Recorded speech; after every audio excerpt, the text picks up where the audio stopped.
A lot of things have happened in the past year. My job cut down on my hours, causing me to suddenly have spare time. Since I was hired into a full-time position right out of high school, I assumed I needed to walk into places to hand out resumes. I quickly found out that nearly all of the applications were online only. I must have filled out at least 100 applications in the time it would have taken me to drive to 3 different workplaces I'd been interested in. It became a waiting game. I started to grow restless. I'd worked a full-time job for 10 years. I needed a hobby until I got a second job. Around that time, I accidentally got into hiking. I knew of some local trails but never had the time to explore them. Some friends of mine invited me on one of their outings, and I agreed. We had such a fun trip, I found myself wanting to go out more often. Even after I picked up a part-time job, I started walking the trails whenever I could. I loved just hiking and seeing the new sights of the national park I'd neglected to visit. I often put my earbuds in just to get into a good audiobook for hours on my days off. In the middle of summer, my set of friends planned a small weekend getaway. I couldn't afford to go with them. They suggested we do a hike the day before they left, and for us to meet at the start of a trail none of us had taken yet. According to them, there were some nice caves hidden away along the path. I felt excited seeing something new. I packed my bag and set off on my way to the meeting spot. I worried about the weather on that day. It rained hard the night before. The summer weather brought some nasty storms on and off for most of the season. The sky was bright, so I carried on. I got a bit turned around on the trails trying to find the right one. I also needed to rest a few times more than I normally do due to the elevation of the trails. I've kept to the easier trails, so I hadn't been fully ready for this hike. With the sun cooking my skin, I carried on hoping all of this was worth it. I made a few mistakes on that trip, mistakes that nearly cost me my life. First, I got lost.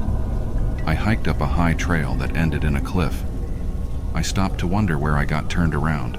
I slipped my bag off my back to drink some water and get out my phone. The signal wasn't great, but I took a photo to send to my friends asking if they knew where I ended up. I assumed I would be getting a message back shortly mocking how lost I'd gotten. I expected them to have sent me some texts by now saying how late I was. My second mistake was that I got very close to the edge of the cliff to take that photo. I wasn't afraid of heights, and I should have been. My third mistake was I didn't put my phone away or put my bag back on right away. When the dirt and rocks crumbled under my feet, I dropped my phone trying to grab a hold of anything that might keep me from falling.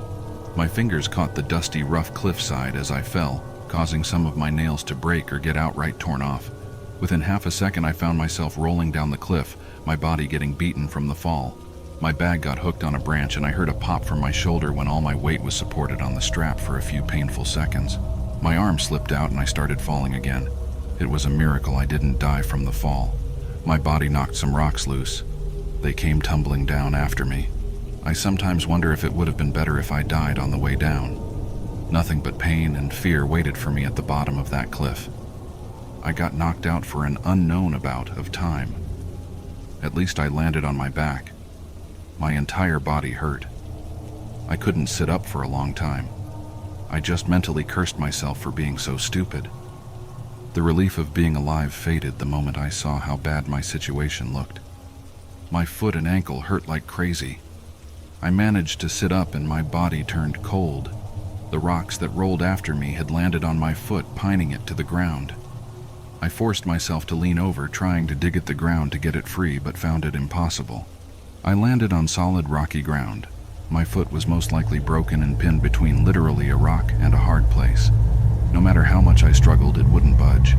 I nearly passed out from pain the first time I moved my ankle trying to pull it free. I acted slower after the first failed attempt to try and figure out just how screwed I was. I wasn't sure if I sent that text to my friends or not.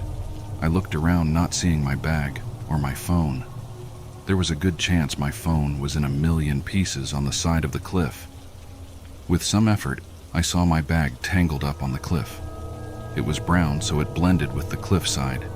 I kept cursing as I thought about what to do. If my friends didn't hear from me, they would call the park rangers, right? I just needed to wait for someone to find me. But how long would that even take? Hours? Days? I started to shake at the grim outlook. I wanted to just scream until someone found me. No matter how tempting, I refused to lose my cool. If I panicked, I could hurt myself. I didn't have any food or water. Conserving my energy was ideal. I hated myself for not looking up any survival tips before I started hiking. It was only just walking around. How dangerous could it be? How could anyone be so dumb? I regretted a lot of choices that lead me to that moment. With my head swimming, I just laid back down. I used my arm to block out the sun from my eyes, silently praying someone would find me soon. I did let myself cry for a little while on the first day. I needed to get it out of my system. Hours passed without any sign of help arriving. My leg wasn't looking great. Someone needed to show up soon, or else I risked dying from an infection. I noticed some blood seep from under the rock, but I couldn't do anything about it. Unable to do much else after the sunset, I let myself fall into an uneasy sleep. My body was so exhausted I passed out despite how hard and uncomfortable the ground felt. A smell caused me to open my eyes at the crack of dawn, the light low and gray. Turning my head, I saw something that made my heart skip a beat twice. First, my water bottle had been placed right next to my head. I grabbed it, not thinking about why or how it got there. I took a few sips, forcing myself to not drink the entire thing. Then I focused on what woke me up. The sight caused my heart to nearly stop. A few steps away from me was a pile of something that took me a few seconds to clue in. A heap of small dead birds with their heads twisted off sat already starting to rot. I gagged, but kept my water down. My stomach hurt from hunger and then twisted from nausea. My head started to swim with fear. Who killed so many birds, and why did they put them next to me? How did I not wake up to the sound of someone moving around? And why didn't they help get my foot free? I had too many questions and no answers. I almost considered an animal of some sort killed the birds, but an animal would not have brought my water bottle over. My fear would not go down. Someone had been there that night. Instead of helping, they left a strange warning. Was it a warning? If so, why leave some water? Did they drug or mess with my bottle in some way? The sun came up, giving me enough light to look around for footprints or any signs of another person from the night before. My heart sank when I didn't see my bag caught on the cliffside. Someone had definitely taken it. Unable to help myself, I screamed out for help with only a slight echo answering back. I'd spent the second day making no progress in freeing my foot. I wasted some water trying to see if it might make the rock slippery enough to pull my ankle free. At least it was cloudy that day. By the end of the day, my exposed skin was red. If it wasn't so cloudy, I would have had some serious burns by then. My throat hurt from thirst, and my stomach twisted from the smell of the dead birds that cooked in the sun all day. I thought people could live a few days without water, but in the direct sunlight, I would sweat out what I had drank. An infection from my broken and cut-up foot might not be fast enough to kill me before dehydration did. I fell into an uneasy sleep a few hours after sunset. My entire body was in pain, and my hopes slowly fading. To keep sane, I kept thinking of the food I wanted to eat once I got back home. If I was rescued, I wanted to eat an entire cheesecake, maybe 2. The simple goal was enough to ease my nerves to fall asleep. That night, I found out who left the dead birds. A small noise woke me. I reached over in the dark to my water bottle for a small sip, and to my shock, found it full. It also felt cold. I drank down the fresh water, not caring about how it got there. I needed to live first, then worry about who refilled it and yet didn't fully rescue me. The sound that woke me came again. I'd completely forgotten about it because of the fresh water. I sat up to try and find the source of the sound. At first, I thought my mind was just playing tricks on me. Then, a soft voice came. "Hey." The single word faintly echoed through the rocky area. My mouth opened to respond, but I froze when my eyes landed on the source of the sound. A dark shape sat on a branch of a tree in the distance. It looked like a person wearing a furred poncho sitting like a frog. The hood of their handmade coat over their head made their face look pitch black. What nearly gave me a heart attack was a set of glowing red eyes set in that dark face. "He." The voice came again from the person. No, it wasn't a person. After looking at them for a bit longer, I noticed the exposed dark arms looked too long and thin. The hands with extremely long fingers tipped with claws. It might be saying a single word, but that didn't make it human. The voice was almost normal and sounded lazy. I tugged at my foot, trying to get it free. I could not be out here with this thing watching me. A flash of pain went right up my leg. I moved my ankle in a bad way. The pain was almost enough to make me pass out. I got dizzy and needed to go back down. My body shook from so many emotions and stress. That single word came, almost sounding concerned. "He!" I refused to respond to it. Unable to help myself, I passed out again. I prayed that what I saw watching me had only been a nightmare. I woke up again a little after sunrise, my strength fading from being outside in the elements for so long. At least the pile of dead birds was taken away, a single dead rabbit in their place. Next to my newly refilled water bottle sat something that would have been useful if it wasn't broken. My cell phone broke into a few pieces on the way down the cliff. Each piece had been neatly organized together. I no longer could pretend that creature was a nightmare. Something watched me in the night, trying to be useful in its own way. Something scratched my arm when I moved, so I turned my head to find a branch with some leaves still attached. I wondered what that was doing there. When the sun came up, I figured it out. I was able to stick the branch in a crack in the ground and hide under the small bit of shade it provided. My already sunburned arms hurt like hell. My face stung from sweat and burns. I couldn't stop myself from drinking the entire bottle of water that day. My stomach hurt like hell from only drinking the past 2 days. A fever set in from an infection on that day. I didn't have much longer, I knew that. I needed a knife or a sharp rock to free myself in the most gruesome way possible. I considered if I could even cut off my foot. I could just die from blood loss in the process. If I died, at least I wouldn't need to be stuck in this heat. Near the end of the day, thunder signaled a storm rolling in. At first, I felt happy about the rain. The storm clouds blocked out the sun and a downpour started. Soon I became soaked, the hard wind cutting down right to my bones. I shivered on the cold, hard ground, unable to do anything. I didn't even have the strength to make another attempt to free my foot. I went in and out of sleep for a few hours, my fever growing due to the rain. My eyes cracked open in the dark. My chest was so heavy I could barely breathe. The sound I didn't want to hear came, but it was far too close. "Hey!" I lifted my head to see the creature from the night before sitting on my chest. The glowing red eyes squinted in a smile. I saw dark teeth shining in the night. Too many teeth for that face. My mouth opened to respond, but I found my tongue too heavy. The thing reached out a long arm to take my water bottle. With some issues, it twisted off the lid. With one large hand, it lifted my head enough to let me drink. Most of the water spilled out around my mouth, and I coughed hard for a few minutes. The fever tore through my body, and my skin burnt to hell. Even the pain of my broken foot took the backseat to a pounding headache.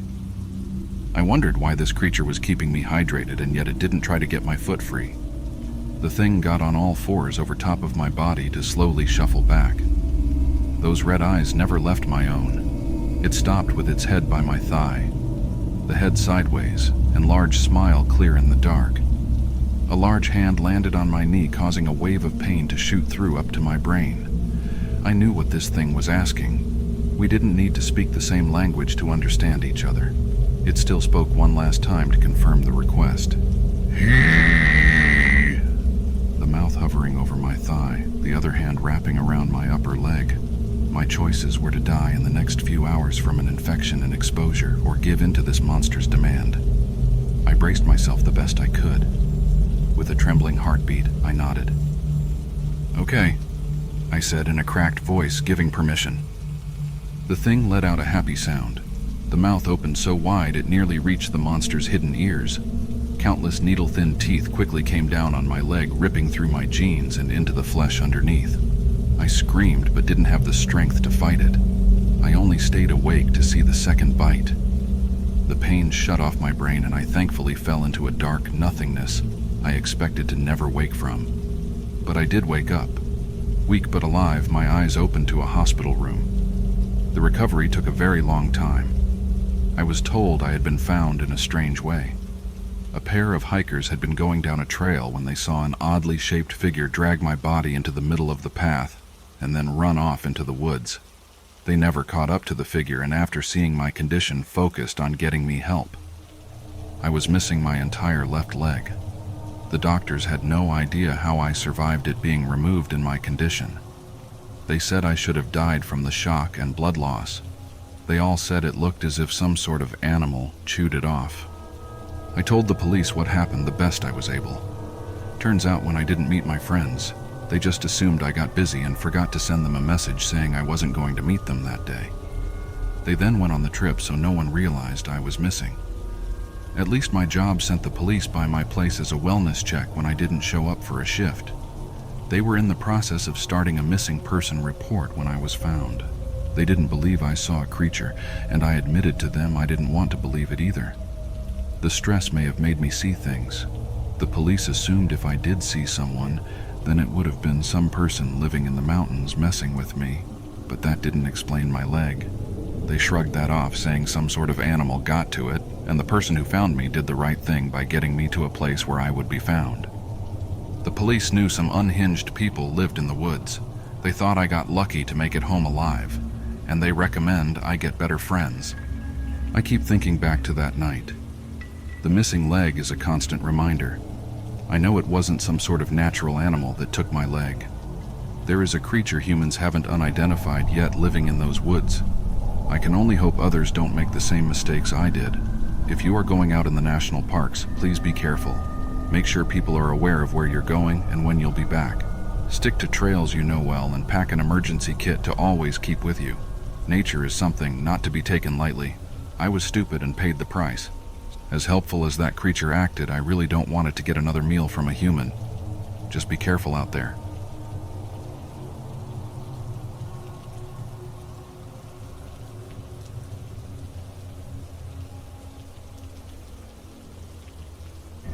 The crisp air bit into my skin as I embarked on a solo hike through the dense woods, seeking the solace of nature. The towering trees, their branches intertwined like skeletal fingers, cast long shadows on the narrow trail. The forest seemed alive with the symphony of rustling leaves and distant bird calls. Little did I know that my tranquil retreat would soon devolve into a nightmare beyond the realm of reason. The trail, well-worn and seemingly familiar, led me deeper into the heart of the wilderness. The vibrant hues of the daylight gradually gave way to the muted tones of twilight. The woods, once bathed in a gentle warmth, now took on a haunting demeanor as shadows lengthened and danced upon the forest floor. An inexplicable chill settled over me, the kind that had nothing to do with the dropping temperature. The rustling leaves transformed into an unsettling whisper, a sound that seemed to slither through the trees like an unseen serpent. I shook off the growing unease, attributing it to the natural apprehension one might feel when surrounded by the solitude of the wild. As darkness began to claim the woods, the once familiar trail twisted into an indistinct path.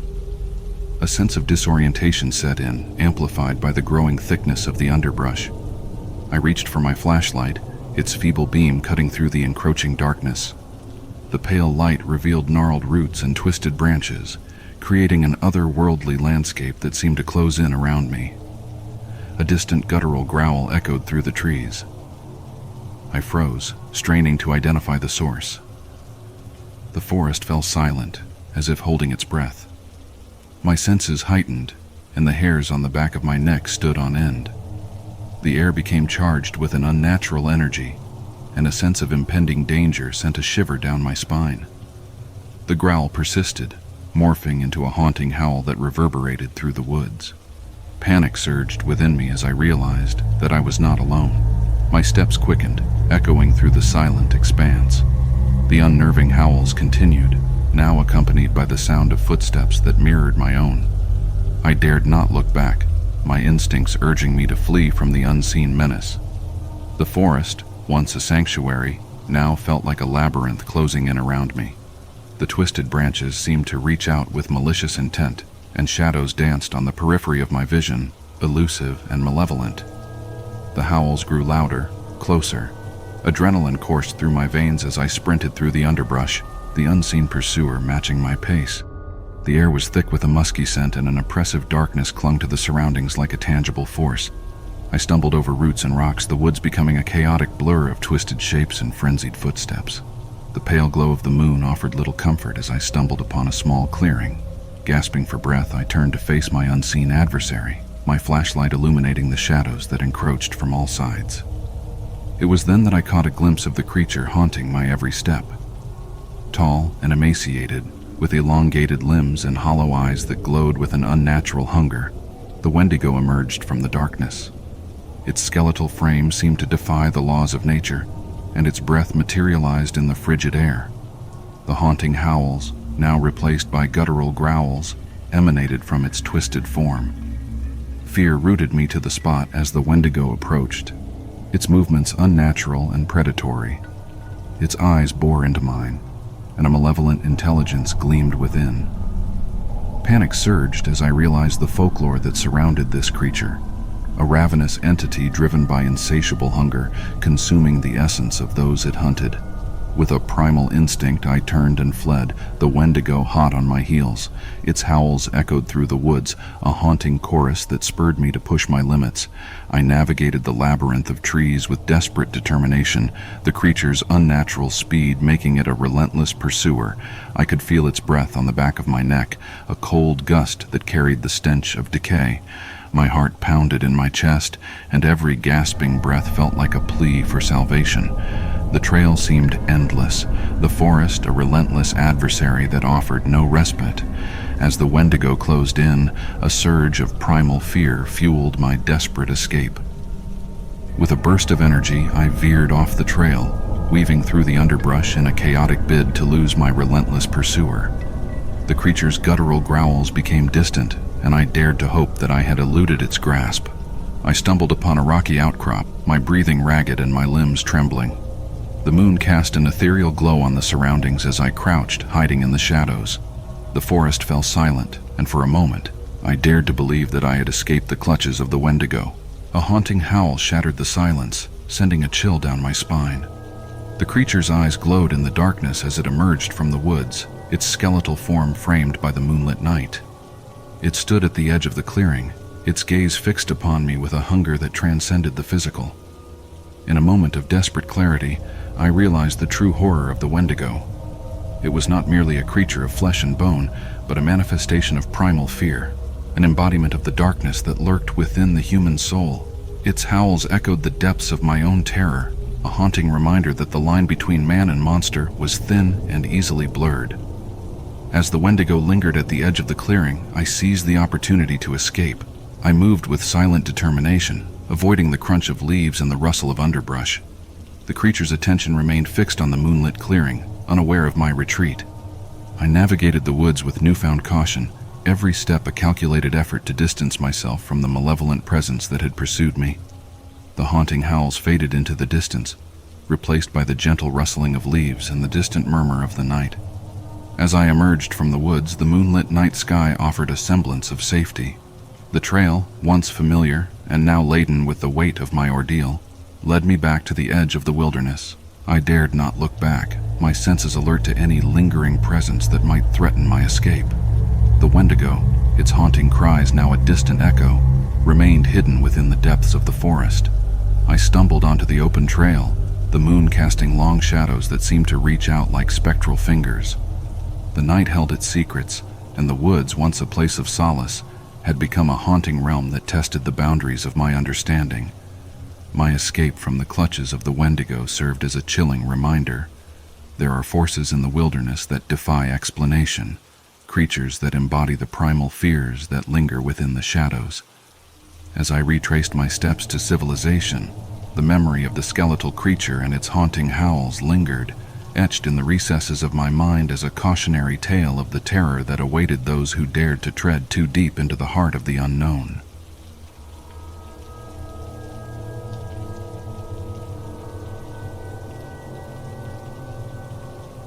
The dense woods enveloped me in a blanket of greenery as I embarked on a solo hike, seeking solace in the heart of nature. The trail, flanked by towering trees, promised an escape from the cacophony of everyday life. Little did I know that my journey into the wilderness would soon become a chilling odyssey into the unknown. The sun dipped below the horizon, casting long shadows that danced on the narrow trail. I marveled at the beauty of the changing hues, the rustle of leaves beneath my boots providing a soothing soundtrack. The initial calm, however, gave way to a subtle disquiet as the forest seemed to exhale a whisper of secrets. As I ventured deeper, the trail twisted and turned in ways that defied my mental map. The once clear path became obscured by the encroaching darkness, and a sense of unease settled over me. I dismissed it as a product of my overactive imagination, a trick of the twilight that played with my perception. The woods, initially alive with the symphony of nature, fell into an unsettling silence. The usual chorus of nocturnal creatures was notably absent, replaced by an ominous stillness that raised the hairs on the back of my neck. The air, once crisp and invigorating, now carried a heavy weight, laden with an intangible tension. A soft fog began to weave through the trees, blurring the edges of the trail. I quickened my pace, hoping to outpace the gathering mist, but it clung to the air like a spectral veil. Anxiety tightened its grip as the forest transformed into a labyrinth, each step leading me deeper into an ever-twisting maze. A distant sound, barely audible, caught my attention. It was a mournful cry, a haunting melody that seemed to echo through the trees. I halted, straining my senses to locate the source. The cry repeated, sending shivers down my spine, its origin impossible to pinpoint. Pressing forward, the trail seemed to elongate, leading me further into the heart of the shadowed woods. The mist thickened, creating an otherworldly ambiance that played tricks on my senses. Shapes moved in the periphery, elusive and fleeting, like specters dancing on the edge of perception. With each step, the haunting cries grew more insistent, surrounding me in a disorienting symphony. The woods became an indistinct blur of shadows, and the trail, now a dimly lit passage, offered little respite. A growing sense of vulnerability gnawed at me, urging me to reconsider my solitary journey. As the mist parted, revealing a small clearing bathed in an ethereal glow, I hesitated. At the center stood a gnarled tree, its branches contorted into unnatural shapes. Symbols, glowing with an otherworldly light, adorned the bark. The haunting cries reached a crescendo, intertwining with the whispers that seemed to emanate from the very core of the forest. A sense of foreboding seized me as I observed the spectral scene. The symbols on the tree pulsed with an unnatural energy, casting twisted shadows that danced on the forest floor. The air hummed with an invisible force, and an unspoken malevolence lingered in the clearing. Compelled by an unseen force, I approached the gnarled tree. The symbols seemed to react to my presence, their glow intensifying. The cries and whispers melded into an indistinguishable chorus, a haunting soundtrack to an otherworldly ritual. Panic welled within me, urging me to escape the spectral enclave. As I turned to retreat, the shadows solidified into grotesque forms, blocking my path. Desperation set in as the spectral figures seemed to close in, their silent presence suffocating. The symbols on the tree pulsed with an insidious rhythm, their malevolence palpable. Summoning every ounce of courage, I veered off the path, crashing through the underbrush in a desperate bid for escape. The forest resisted, the very trees seeming to bend and twist to thwart my exit. The haunting cries pursued me, a relentless echo that reverberated through the shadowed woods. After what felt like an eternity, I burst through the tree line, gasping for breath in the moonlit clearing. The haunting cries receded, replaced by the rustle of leaves and the distant sounds of the night. I stood on the edge of the spectral woods, the gnarled tree and its symbols lingering in my memory like a fevered dream. The forest, now a dark silhouette against the night sky, held its secrets close. The malevolence that had tested the boundaries of my sanity remained hidden within the shadows. The narrow escape served as a chilling reminder. The natural world, serene and inviting, could harbor ancient forces that defied explanation. As I retraced my steps back to familiar ground, the haunting cries faded into the distance. The woods, now a tapestry of moonlit shadows, whispered tales of the spectral realm that lay hidden within. The gnarled tree, with its symbols and malevolent energy, would forever be etched in my memory as a warning of the thin veil between the earthly and the otherworldly.